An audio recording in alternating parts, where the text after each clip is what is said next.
why men should not spend a lot of money on the first date. I don't believe as a female you should go on the first date and order something that you wouldn't order or pay for yourself. So you going out there trying to order the seafood tower that costs $300-400. Would you order that if you went out to eat? No, you probably wouldn't. If we start out with Kobe and Wagyu, if we start out with a seafood tower, where the hell do we go from there? I have to have Wolfgang Puck come in personally and cook a meal for you? I mean, damn. Can we start at 50 and build our way up to 250? I mean, if we start at 500, I just don't know where we go from there. I'm going to have to get a chef on a private plane to impress you.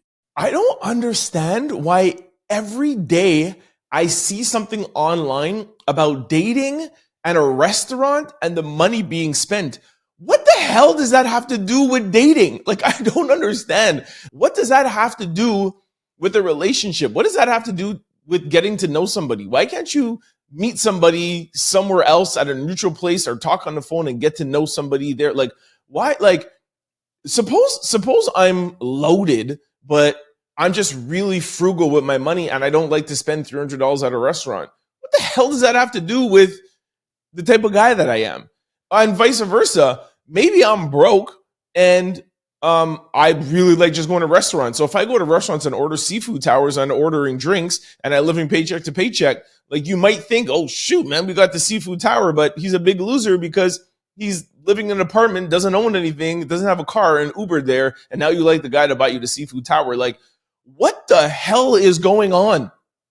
Stop looping in these dates with where you're going, what the restaurant is, and how much the cost. Find somewhere else to meet and find something else to talk about. And I'm not even saying that money and success and what a man does shouldn't be something that's on your list. I'm not saying that at all. And I'm not saying it should be. I'm just saying if that's something that you want as a woman, saying like, I like a successful man, I like a man, like we talked about yesterday, as a successful man and as a leader, for me as a CEO, I like women that do not like to lead. It's not submissive women. It's not women that are broke. It's not whatever. I prefer a partner that is that likes to be with a man that leads.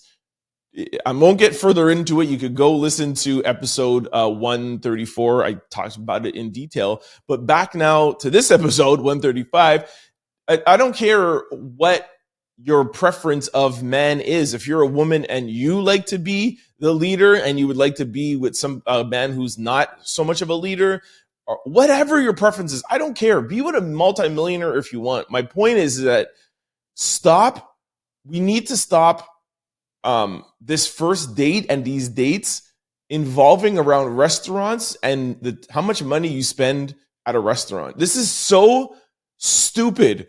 There's so much more to a relationship and there's so much more to a person than the damn restaurant. You guys could meet up and have coffee. You could have tea. You could go walk downtown. Whenever I go and after talking or texting or even meeting a girl somewhere, I always try to set up something where we could just talk. And I understand why people want to choose restaurants to talk. I get it. But there's so many other little fun, cool activities that you could do to like walk around, go to a, what do they call those things? Oh my gosh. In Montreal, we have like the Atwater market. Like go to a market, go to a fair, go to something that's like, you know what I mean? Where you're just walking around, go to Botanical Garden. We have that here in Montreal. Like these $400 or $500 restaurants are not going to tell you anything about a person. It's not going to tell you nothing.